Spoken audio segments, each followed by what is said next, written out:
Hey, what's up, guys? Welcome to part 2 of this video lecture. We only have a few more slides I want to get through, but again, I don't want you guys to fall behind. So hopefully you've clicked to the next slide after the graph in our Civil War notes. And this slide is talking about the Anaconda Plan. So this is our plan in the North to defeat the South.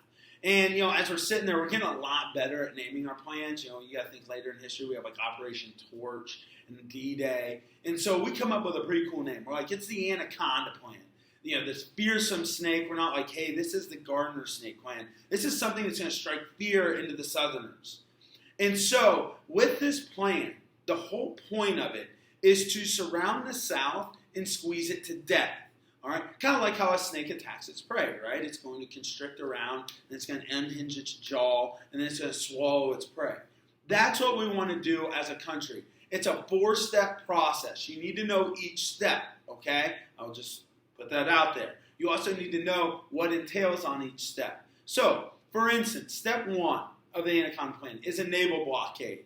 We want to blockade all the southern ports along the east coast and the southern coast of the United States with our Navy. That should be really easy because we have a Navy and they don't. So step 1 of the Anaconda Plan isn't going to be hard for us. All right? It's just going to be maintaining and making sure Britain doesn't get involved, because if they get involved, now it's becoming a lot more difficult. Step 2, we want to take control of the Mississippi River. So now we are around the coast with our blockade, and then we're going to go up the Mississippi River. Next, part 3, you can write as Sherman's March to the Sea. We want to go through the heart of the South and start moving east. Then, once we get all the way back to the coast, we're going to turn and go up and head towards Richmond, Virginia, which is the capital. And we're going to cut the head off. And that is when we will win the war. Once we obtain those 4 goals, we will win the war. All right? So if you click to the next slide, you're going to see an artist's depiction of General Winfield Scott's Great Snake. And there you see the Anaconda Plan illustrated. It goes around with the naval blockade. It goes up the Mississippi, and it's starting to head east through the heart of the South, and then back up to Richmond, Virginia. So, click on the next slide. This slide's going to talk about the Battle of Antietam. This is a major battle, and it's the first battle we're going to talk about. In this battle, the Confederates try and attack into Union territory, into Maryland, for the first time ever, because they realize this could be a turning point battle, and there should be some big things that come about because of it. Lee did this to gain foreign support. He wants Britain to come into the war. If he can show that he can penetrate into the North and he is a threat to Washington, D.C., then Great Britain might join the South side. So this is very similar to the Battle of Saratoga during the Revolution, but has an opposite outcome, all right? It is the bloodiest one-day battle in American history. 20,000 American soldiers are killed or wounded at Antietam. That's a lot. In one day, 12 hours of fighting, 20,000 people are killed. That's crazy. That's more than D-Day. That's more than a lot of different events. Now, you have to also remember, we're counting both sides during this. So we're counting Union deaths and we're counting Confederate deaths, which in any other war, we don't count the enemy. But the enemy is American, all right? It ends in a stalemate, and Lee ends up retreating back down into Virginia. So he doesn't obtain what he wanted. He doesn't want to show that he can get into the North. It doesn't happen. He loses too many soldiers. So this is the turning point battle of the war. 3 things come out of it that you need to remember. 1, it showed that Lee could not invade into the North. All right? 2, Lee lost a quarter of his army. 25% of his soldiers are killed in this battle, and he has the biggest Southern military out of anyone. And 3, Europe decided they're not going to get involved, because if they choose the wrong side, then they lose an ally. So they're just going to stay out of the war altogether. And that's huge for the North, because now, instead of fighting a war on 2 fronts, they're fighting a war on 1 front, and they have a big advantage over the South. Go ahead and click on the next slide to have some images from the battle at Antietam. So right here we see some of the battlefield. The image on the left, it shows a trench where Southern soldiers were fighting, and you see the mass of humanity, the number of soldiers that were killed during the battle. And on the right, you see kind of soldiers lined up in a V in this slide.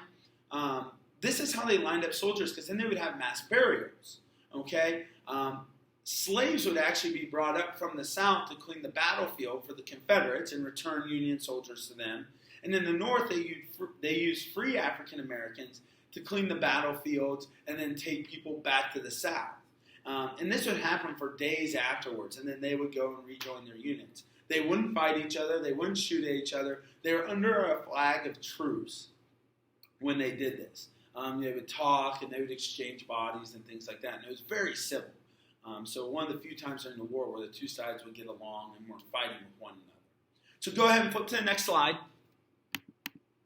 This is our last slide we're going to do today, and it's talking about the Emancipation Proclamation. Some people may have heard the term Abraham Lincoln as the great emancipator, and you're going to find out what that means. So at first, Lincoln wanted to keep the war and slavery separate. But as the war went on, it made sense to make the war about slavery and abolition because that's going to get more people involved. Because there for a while, people were like, well, why are we fighting? The South can leave. I don't care in the North. But then they're saying, well, we're fighting for a cause. We're fighting to free people, to help people out. There's a reason we're involved. The Emancipation Proclamation warned the South to return to the Union by January 1st, 1863, or Lincoln would free all their slaves. Now, can the President of the United States free slaves in a different country? No. But Lincoln's background is as a lawyer, so he understands the litigation prospect. So he says any countries that are rebelling against the United States, they would be forever free. So if they still rebel after January 1st, once the emancipation goes into effect, then all the slaves, once they lose the war in return, have to be free. They can't have slaves. So this is very strategic on his part. The Confederacy absolutely ignores this, and the North uses it as a morale lift. People start to rally around this. They're like, hey, this is why we're fighting the war. We're trying to help people. We're trying to free people, and they see a cause. We finally have a cause worth fighting for, and that's really going to help us out. All right? Go ahead and click on the next slide. The next slide is just the Emancipation Proclamation. You can read through it if you want. It is a little bit easier to read than like the Declaration of Independence and things like that because obviously we're a little bit closer in time, so you're losing some of the Old English, and it's easier translation. But that is the original document right there, so feel free to look at it, things like that. But that's going to be it. That's the last slide that we will talk about. We'll get into Vicksburg and Gettysburg and finish Chapter 10 tomorrow in class, and then jump into Chapter 11. Friday, we'll do all Chapter 11 in class, and then we will test next Wednesday. So make sure you're working hard on stuff. Make sure you're getting stuff done. If you have any questions, please make sure you're getting them to me. I'll answer them as quickly as possible. But, use this information, use this time to get everything done. Make sure you're ahead of the game. You do have a vocab quiz that's coming up next week. So make sure those terms are done. If you feel confident on part 2, you can take it at any time. It's on Canvas, but no rush. You don't have to take it till next Monday. Make sure your part 1 vocab has been completed. If not, please do that on Canvas. But if you have any questions, please write them down. Please have them in front of me tomorrow when I come into class, and make sure you have these quick writes done. Okay? Hold on to your source packets. I'll grab them from you tomorrow. Have a great rest of your day. I'm excited to see you guys on Thursday. Make sure you guys are good for the stuff. Make sure you're following all the rules. And I'll bring the excitement tomorrow. Is it a little crazy you guys are seeing me without a mask on?